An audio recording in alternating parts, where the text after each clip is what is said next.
Adiala jail से बाहर आ गई हैं उस्मा खान। इमरान खान से उस्मा खान की मुलाकात हुई है, तकरीबन 20 मिनट वो अंदर रही हैं। जेल में इमरान को परेशान किया जा रहा है, ये उस्मा ने कहा है। इमरान को मानसिक रूप से परेशान किया जा रहा है, ये उस्मा ने कहा है। इमरान खान से उस्मा खान की मुलाकात हुई है और 20 मिनट मुलाकात हुई है। ये कम से कम ये तो बता रहा है कि इमरान खान अभी हैं, इमरान खान अभी जिंदा हैं और परेशान है, जेल में परेशान किया जा रहा है, लेकिन हैं इमरान खान। ये कम से कम पीटीआई के जो कार्यकर्ता हैं उनको सुकून देगा। ये देखिए इफ्तिखार चौधरी इस वक्त कुछ कहना चाह रहे हैं। चौधरी साहब ताली बजा रहे हैं, बताइए जरा। मैं जनाब अली ये कहना चाहूंगा कि अपनी औरतों और बच्चों के सामने और बेटियों के सामने ये इतना बेहुदा लफ्ज इस्तेमाल किया है पीएमएल के प्रवक्ता ने कीड़ा। अब आपने देख लिया कि वहां एक ताकत पहुंची है और ताकत ने अपने आप को मनवा लिया है और मैं शुक्राने के नफल पढ़ने जा रहा हूं। पाकिस्तान जिंदाबाद, इमरान खान जिंदाबाद। जी ये जो कहते हैं ना कीड़ा है, ये जब नवाज शरीफ जद्दा में मुझसे मिले और मदीना मुनव्वरा में बात हुई तो मुझे कहने लगे चौधरी साहब, जब मैंने ये नारा लगाया था कि कदम बढ़ाओ नवाज शरीफ, हम तुम्हारे साथ हैं, और जब मैंने पीछे मुड़ के देखा तो कोई भी नहीं था। इमरान खान के साथ कदम बढ़ाया हमने, हमारे नौजवानों ने, हमारे बुजुर्गों ने, हमारी बहनों ने, कराची से लेकर ठीक है पिंडी तक सारे लोग पहुंचे हैं। और आज आपके लीडर हैं इफ्तिखार चौधरी। मैं आपके जज्बात को समझ रहा हूं, लेकिन पहले मैं मयंक चौबे की बात सुनना चाहता हूं। मयंक चौबे जी जरा बताइए, इनके कैसे इदारे साथ में, ये सारे इदारे साथ में हैं और ये सिग्नेचर छुपाए घूम रहे हैं कि कोई अंगूठा ना लगवा ले, पकड़ लेगा तो अंगूठा लगवा लेगा भाई। चौबे साहब देखिए, इस समय हालात पाकिस्तान के, चाहे कुछ भी दिखा रहे हो, पाकिस्तानी टेलीविजन तो कुछ दिखा रहे हो या इरशाद साहब कुछ भी बोल रहे हो, इसको मेजर नदीम को लेके आए साथ में। जी इस समय मैं ये कहना चाहूंगा कि जो भी इस समय इरशाद साहब बोल रहे हैं, I will take it with a pinch of salt. और पिंच ऑफ सॉल्ट नहीं, मुट्ठी भर के नमक दे दीजिए, तभी शायद स्वाद आएगा इनके पकाए हुए चूरन में। देखिए, इस समय इन्होंने ये कहा है कि पाकिस्तान ऊपर उठ रहा है। पाकिस्तान ऊपर उठ नहीं रहा है, पाकिस्तान धुएं का गुबार बन के ऊपर उठ रहा है, ये मुझे इस समय दिखाई दे रहा है।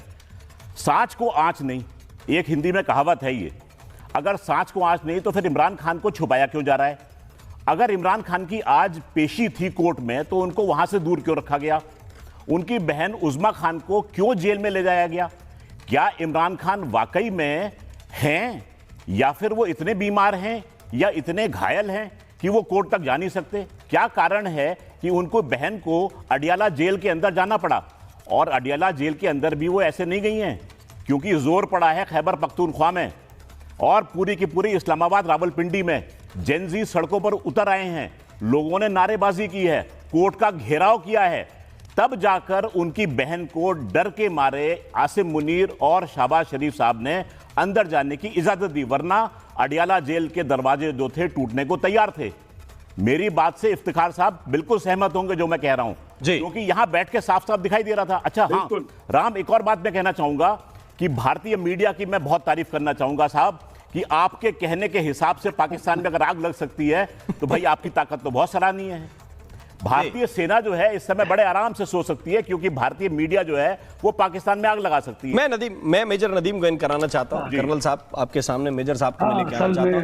नदीम जी, मीडिया क्योंकि फेक न्यूज देता है, प्रोपेगेंडा मशीनरी है। इसमें क्या फेक न्यूज है? आपकी आज मुलाकात हुई इमरान खान की उस्मा जी से, आग लगा सकता है, इसमें क्या फेक न्यूज है? आग लगाना है साहब, मुझे तो बताइए।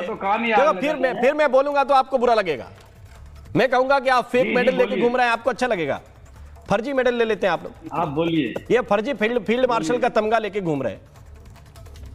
अभी बोलूंगा तो बुरा लगेगा। पार्लियामेंट और कैबिनेट से अप्रूव है।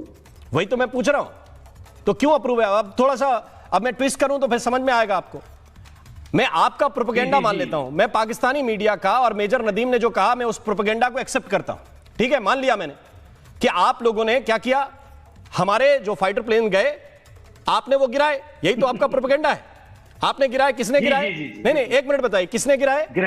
किसने गिराए? अल्हम्दुलिल्लाह हमने गिराए, हमने नहीं गिराए। क्लियर बताइए किसने गिराए? आपकी एयरफोर्स ने? एक मिनट रुक जाइए, एक मिनट नदीम साहब बात हो जाए। एयरफोर्स ने गिराए? किसने गिराए? तो आपके एयर मार्शल को प्रमोशन मिलना चाहिए कि ग्राउंड स्टाफ को? पैदल सेना को प्रमोशन मिलेगा, पैदल जनरल को क्या मिला? वो बने फील्ड मार्शल साहब की भी एक्सटेंशन हुई है, फील्ड मार्शल बने। अरे फील्ड मार्शल वो बना जो बंकर में घुसा हुआ था, फील्ड मार्शल वो बना जो बंकर में घुसा हुआ था, और जिसने आपके मुताबिक तैयारे गिराए, उस आदमी को आपने फील्ड मार्शल नहीं बनाया। ये बताता है कि आपके यहां जिसका डंडा चलता है वो जबरन कहता है कि 2 मेडल इधर लगा दो। 65 की वॉर आप हारे, 4 मेडल इधर बढ़ गए। 71 की वॉर हारे, 6 मेडल बढ़ा दिए। अरे किस बात के बढ़ा दिए? मिसाइल आपके दफ्तर के बाहर गिरे हैं, S-400 की बैटरियां तबाह हुई हैं, जिसके ऊपर आपको बड़ा मान था। ये सब आसिम मुनीर साहब ने किया। ये 6 एयरबेस पे ब्रह्मोस खाने के बाद आदमी का दिमाग ऐसे हो जाता है।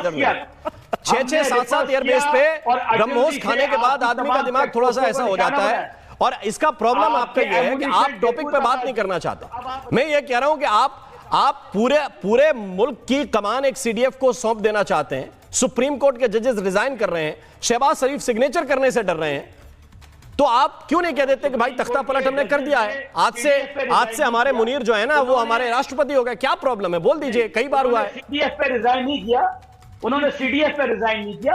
CDF जो है ये इस वक्त मॉडर्न वारफेयर का हिस्सा है। इस वक्त यूनिटी ऑफ कमांड चाहिए। कर्नल साहब अच्छी तरह जानते हैं यूनिफाइड कमांड चाहिए। मल्टीपल डोमेन दुनिया में आ चुके हैं, साइबर कमांड आ जाएगी। शाज़िया इल्मीन करना चाहते हैं, शाज़िया इल्मीन जी, ओके। कमांड आ चुकी है। देखिए अभी मेजर साहब ने बहुत अच्छी बात। मेजर साहब थोड़ा सा वेट कीजिए। शाज़िया इल्मीन बीजेपी के स्पोक्सपर्सन है, अपनी बात कहना चाहती हैं, उनकी बात जरा सुनाइए। मैं आ रहा हूं आपके पास, मैं आपकी पीड़ा समझता हूं, मैं आपके पास आ रहा हूं, लेकिन शाज़िया इल्मीन जी बोलिए, पहले शाज़िया की आवाज सुनाइए प्लीज। यानी कि आपने अभी ये कहकर और CDF की जो पोजीशन जो आपने तैयार की है, जिस पर अभी स्टैंप नहीं लगा, ठप्पा नहीं लगा है, लेकिन आप चाहते हैं ये लगाकर आप साफ साफ मान रहे हैं कि आप जमहूरियत का गला घोटकर पूरी तरह से एक डिक्टेटरशिप, डिस्पोट और इस तरह से एक ऐसा शासक लाना चाहते हैं जिसका जमहूरियत से और जमहूरी इदारों से कुछ लेना देना नहीं है। बहुत बहुत शुक्रिया, आपने बात कम से कम सबके सामने कही है कि आपकी क्या सोच है। यानी कि एक तो अच्छी खबर बहुत जो हमने सुनी है, राम मोहन जी बहुत बहुत से लोगों को, तो जाहिर है जो पॉपुलर लीडर्स के लिए जो जमहूरी सोच वाले लोग हैं उनको तसल्ली दी है कि इमरान खान जो है जीवित है, सही सलामत है, मेंटली बहुत परेशान किया जा रहा है, टॉर्चर, लेकिन उसके बावजूद शारीरिक रूप से सही है। लेकिन एक बहुत बुरी खबर पूरी दुनिया के लिए, बेचारे हमारे पाकिस्तानी भाई बहनों के लिए, और वो जो जमहूरियत परस्त लोग हैं उनके लिए, और खास तौर से जो कायदे आजम के कोई मानने वाले जिन्होंने इस डेमोक्रेसी को कायम किया था उनके लिए, कि बाकायदा मेजर साहब यहाँ पे कह रहे हैं कि CDF की पोजीशन का होना जरूरी है। यानी कि एक एक करके सारी अदालतों के धज्जे उड़ा दो, जो प्राइम मिनिस्टर उसको बाहर फेंको, जो MLA MP एलिमेंट है उसको बिल्कुल पूरी तरह से रोक दो। मिलिट्री कमांड का हिस्सा है, ये मिलिट्री ऑर्गेनाइजेशन का हिस्सा है, इसका सिविल से पॉलिटिक्स से कोई लेना देना नहीं। अच्छा एक मिनट मेजर नदीम, अगर इसका पॉलिटिक्स से हिस्सा लेना देना नहीं है तो कोई कानूनी कार्रवाई क्यों नहीं हो सकती? फिर कानूनी दायरे से क्यों बाहर है? कोई भी, मैं आपको बता दूं, कोई भी अबव द लॉ नहीं है हमारे पाकिस्तान में।